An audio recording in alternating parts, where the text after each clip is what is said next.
Hello, this is Veterans News, a production of the United Veterans Organization of Nassau County. My name is Ed Allman. I'd like to thank Altice USA for providing the training for our crew and for the use of their studio facilities here in Hauppauge. The show is broadcast on public access television. You can also catch Veterans News on YouTube. Just go to Veterans News UVO, Long Island, October 2019. So that's what I told you. I told you about the Veterans News UVO, but you have to punch in Long Island, October 2019 to get the latest show. By the way, UVO stands for the United Veterans Organization. I'd like to say hello to our viewers in both Nassau and Suffolk counties. I'd like to thank Sabrina Lacey, former commander of the Suffolk County VFW, for being our co-host. Hello, Sabrina. Thank you, Ed. I'd like to say hello to George Stondell, who's our only live person in the studio watching the show. Thank you, George. I'd like to thank our crew. On camera 1, David Caulfield. On camera 2, Dean Santiago. Our audio director is Loretta DeBrino. Our technical director is Beverly Allman. And our director is Robert Lane. Our floor manager and production expert is Pat Galino.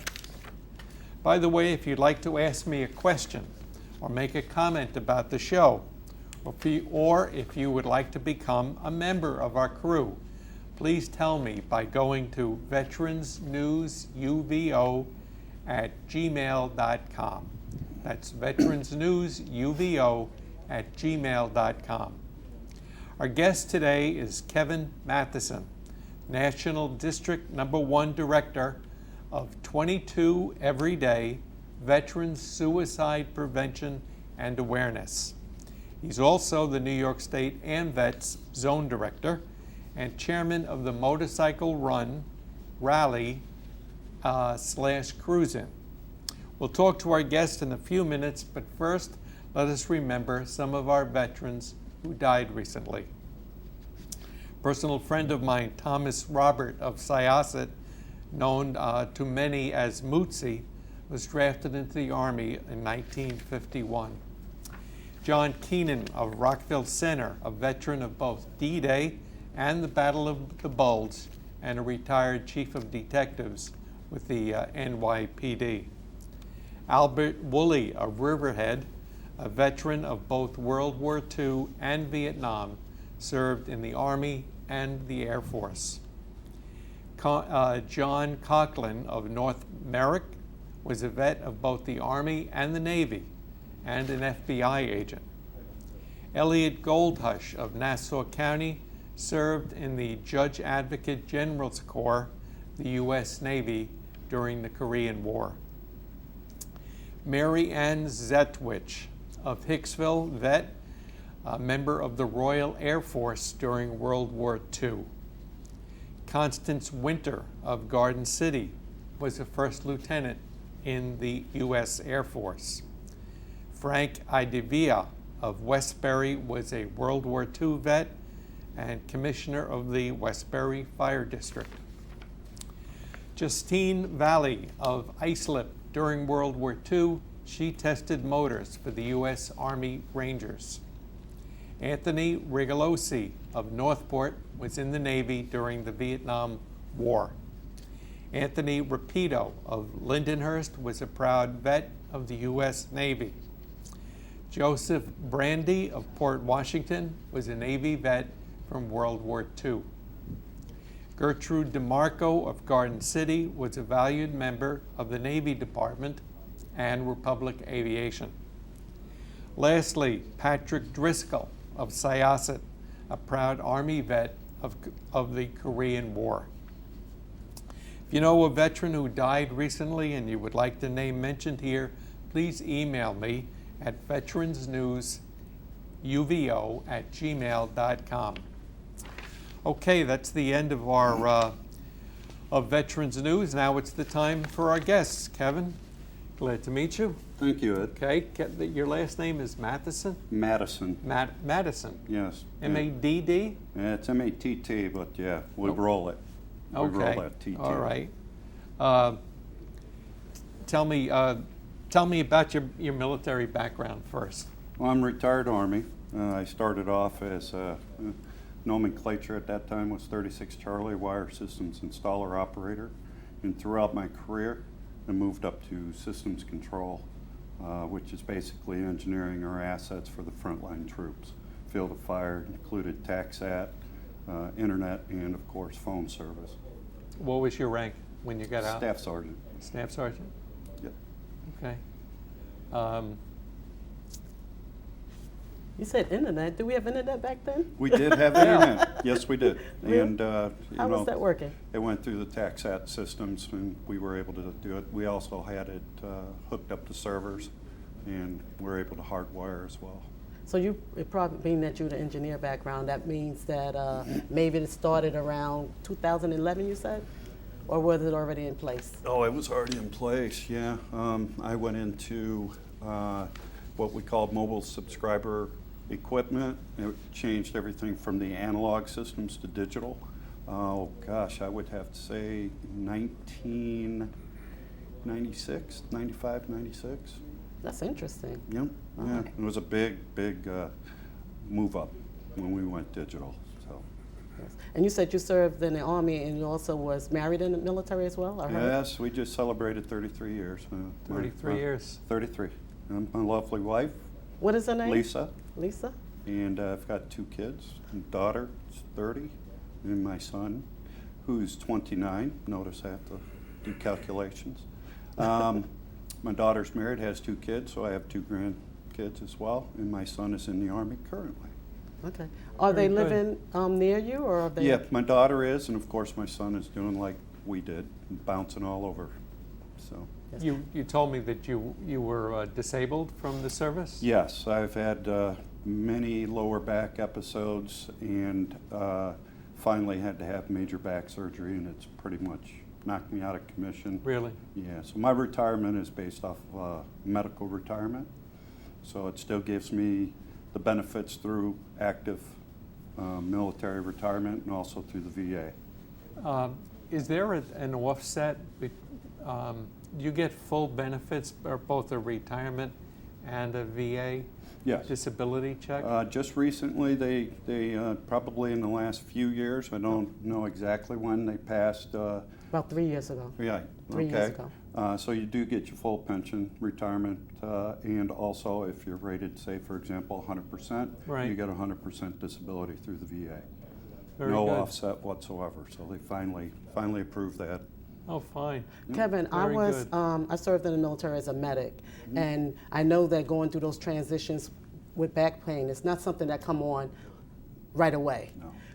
Were you in a lot of pain while you were serving those past 17 years while you were serving? You were in a lot of pain? Always. Did the military or the organization where you were serving, did they offer you a lot of opiates? They're offered. I chose not to. And why did you choose not to? I've got an addictive personality, I guess would be the best way of putting it. So I choose not to have something that's going to put me in tunnel vision. I can't be at my best if I'm on that stuff. Right. I appreciate that because there's a lot of veterans now that get hurt on active duty and they still have to perform, and then a lot of times they get a little bit Percocet, a little bit Haldol or something like that. My daughter also, she was in the Army, she served, and she got hurt like that, and she was taking a lot of, I'm going to say, pain medicine. But me being a medic, I knew to tell her, no, it's not good, No. and check it out. You know, you can get addicted to that. Is there a lot of veterans you see over the years that have got addicted to these things? Oh, absolutely. And it carries right off to the, once they're out of active duty, and hence our issues with drug and alcohol, mental health. It really ties in with the opioids and has a lot to do with coping as well. So I did not want to go through that, so Yeah. I stayed off of it. Kevin, what did you do since you got out of the service? Well, I retired in 1999, and 4 days later I went right into a telecommunications engineering position in Denver, Colorado. And I tried my best to continue to do that, but I had to retire from that in 2004, and that's when I had my back surgery. So I've been rendered disabled ever since.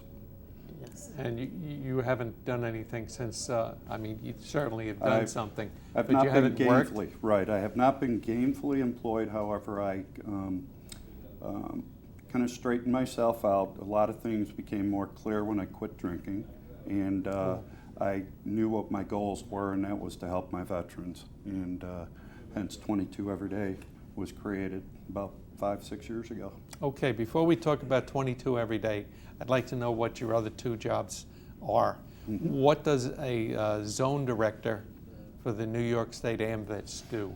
Well, in the Department of New York AMVETS, we have 7 zones, basically regions, and each zone has a director. So I'm responsible for 15 posts.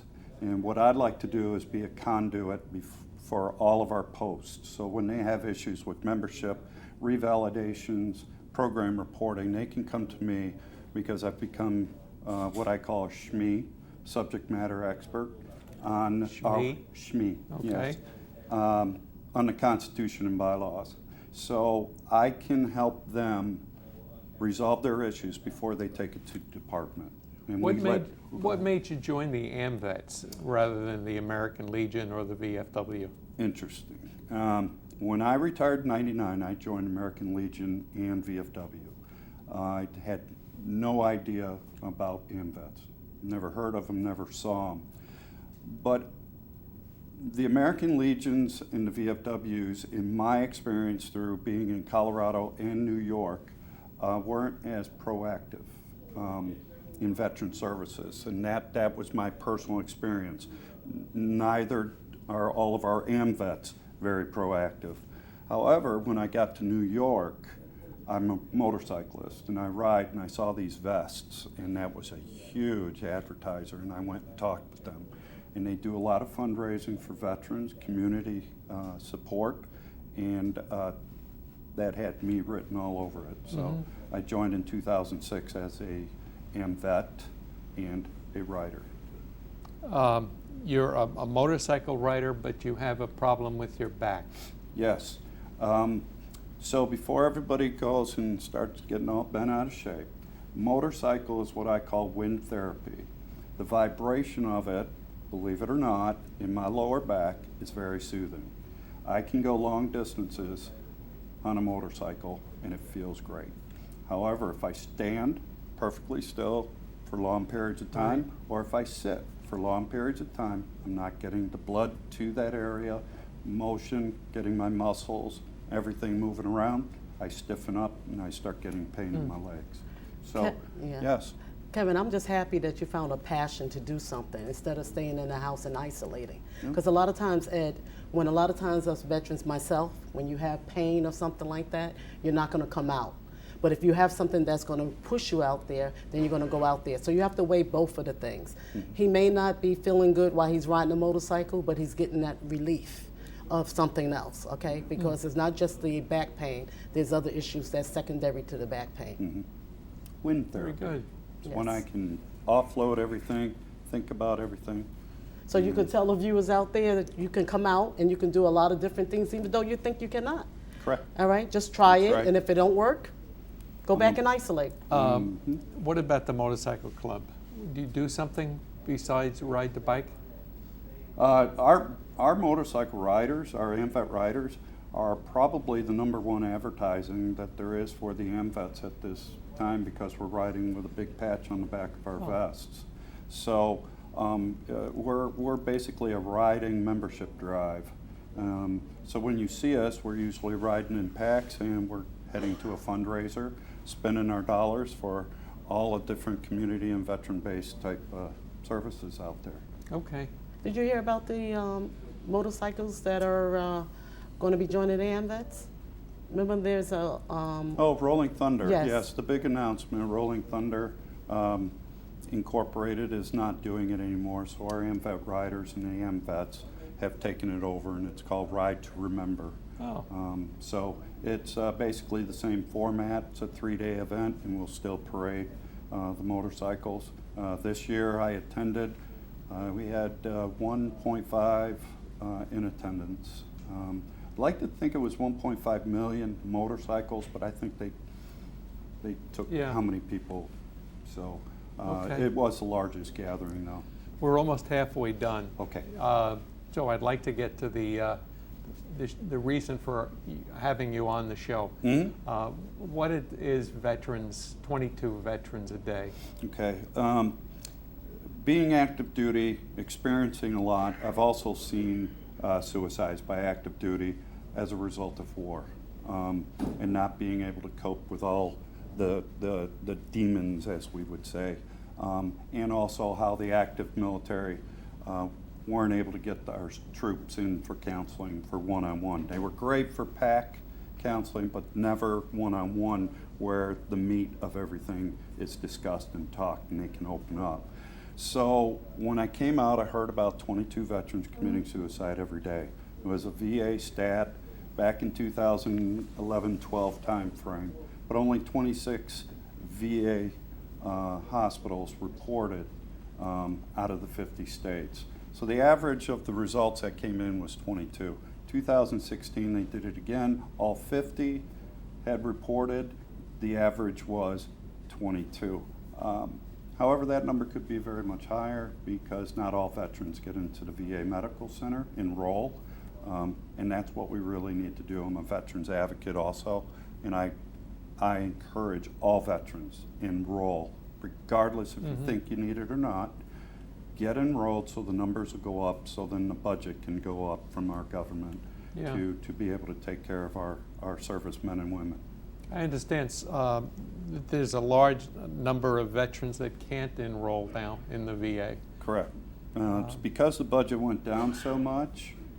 There's less monies going into the VA system, so now they have implemented prerequisites, and one of which is income. So our veterans are getting out of the military and they may only be getting a minimum wage job. They're perfect candidates for getting into the VA Health Center. However, if they get out like me, like myself, and become an engineer and I'm making a good career, they'll ask how much I'm making, and then they'll, sorry, but you can't. You make too much money. In 1999, it wasn't like that. They didn't ask me anything. I was in the VA system. Currently, they're turning soldiers away. I'm sorry, veterans away. So that's the issue at hand. Please enroll. Please enroll. The Veterans Crisis Line, what is that? The Veterans Crisis Line was developed as a one-number stop. Actually, it started off as the Veterans Crisis Line, press 1. So any veteran who is feeling suicidal, having issues with drug and alcohol, mental health, they can call that number, press 1, and they'll be put in touch with a veteran counselor. Keep in mind I said veteran counselor. You won't be getting a civilian trying to talk to a veteran. We talk different. The help they need has got to come from somebody who's experienced it as well. It's very similar to AA. We all sit around, other alcoholics, and we talk, and it's very helpful. So, since the years had gone by, 5, 6 years, it is now the National Crisis Line, press 1 for veterans. All other options are for civilians, because not one life is more important than another. So it handles a gamut of crises. And I've mentioned drug and alcohol, mental health, and suicide as being the top 3. It goes into hunger, homelessness, you name it. They're going to put you in touch with the proper people. Yeah, I carry a bracelet, support our troops, our veterans, and it has the crisis line number right on the certificate, on the right on the band. Right on the band. Yes. Right. What's important to keep in mind, we've taken 5 years to get all these other numbers to just use this one. Nothing is more difficult than trying to memorize drug and alcohol crisis, mental health crisis, suicide crisis. Why not make it one number? And that's why it became national. And so whatever the crisis is, you'll be put in touch, veteran or non-veteran, with the proper people for the Yeah. proper counseling and I help. had to use my number once to help a vet. Mhm. I understand that you've helped more than one vet. Yes, I have. How many have you helped? In excess of 4 dozen. I actually sat down and called that number. They were all veterans. Press 1, stayed online with them. And then once they got Really? that confidence to be able to speak with that VA counselor, they were let loose and got into the VA system and got the help they needed. And they're still living with us today. How did you meet them? How did you find Well, 48? there's many indicators, and one of which is depression, visible depression. And when I see somebody who is down and out, maybe drinking excessively, I always check pupils. I'm a big guy on pupils. If they're pinpointed, that means there's drug use. Wow. And so I approach and I say, hey, is everything okay? And it's, well, you know, and then I ask the tough question. I encourage everyone, be bold. Do you feel like killing yourself? They'll be shocked, and they will answer you honestly. If you approach anybody about anything and you're stern and direct, they will answer you honestly. And if they take a minute or two to think about it, then you know that they're fudging it. Yeah. So I'm very direct, and each and every one of them, I came right out, do you feel like killing yourself? Kev, you have no idea. And then I sit down and I talk, and we get them the help that they need. Wow. Do you have anything else to tell us about the program? I guess I really covered the veterans. It's most important as a veterans advocate to get enrolled. I can't stress enough that this government and the budgets and the way the money works, we as AMVETS, American Legion, VFW, we can't spread the word the way we do and encourage them to get into a system like the VA health centers, hospitals, if they're going to turn them away. We hear the stories, it's horror stories about veteran commits suicide in VA parking lot. Well, the VA has no choice but to turn away because they're being squeezed. And how do you pay counselors and psychologists to help a veteran who's experiencing these types of crises if they have to be let go? You know, they can't do what they're there for. And that's why, please, if you're thinking about it right now, as I'm speaking, make that phone call to any of the VA clinics or VA hospitals in your area and get enrolled. Yeah. What do you do most of the time? How do you get the word out? Well, I go out with a table, and I'm partnered with the VA, and I have materials like your wristband.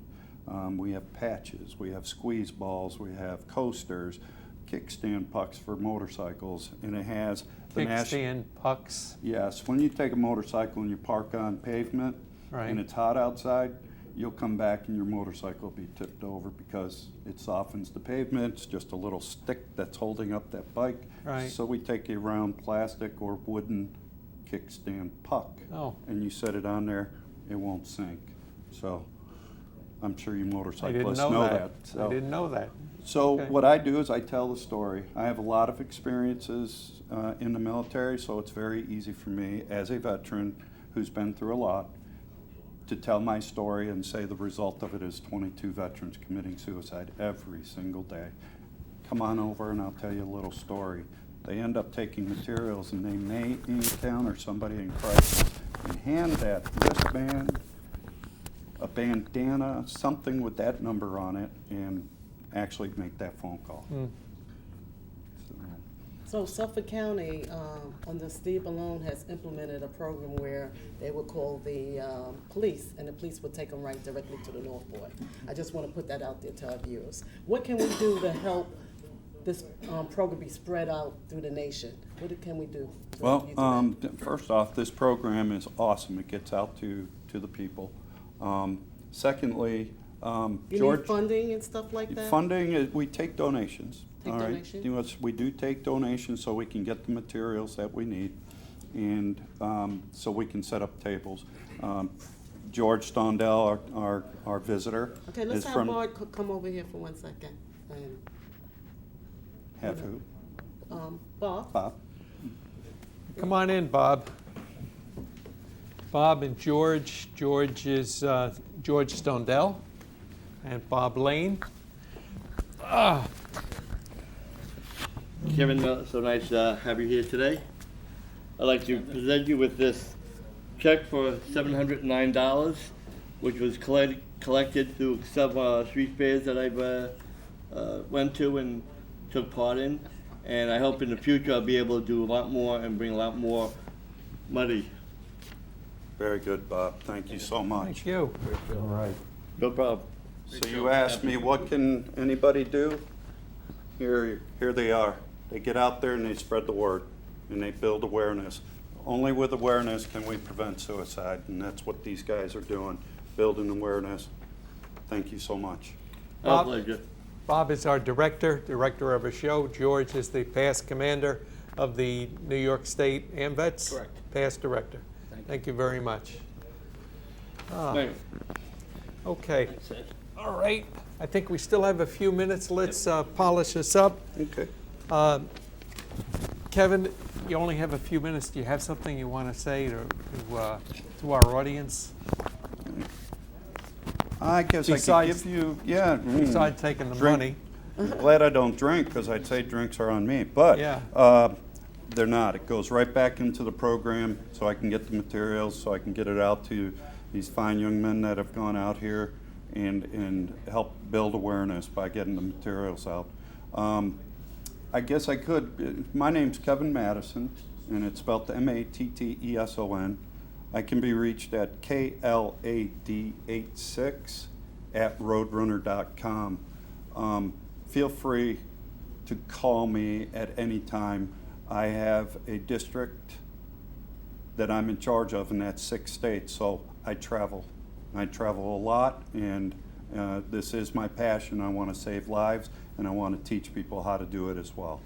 And Kevin, on behalf of Veteran News UVO, thank you for your service to our nation and our country. Thank you. And thank you too. for all those women out there for being married for how many years? 33 years. 33 years in the Yep. military. She must be a special woman to Yeah. take care of you. She's Thank my sergeant major. Beautiful. I like to say there's a good woman behind a good man. Thank and you. really, thank you, because there's no one else can do anything for anybody than us, taking care of each other. Thank you. Well, I think that's it. Thank you very much for watching the show. We hope we can see you again next month. The show, by the way, is aired twice a week on Channel 20 at 6:30 and on Channel 115 on Thursday at 3:30. That's Channel 20 on Tuesday, 6:30, and Channel 115 Thursday at 3:30. Thank you very much.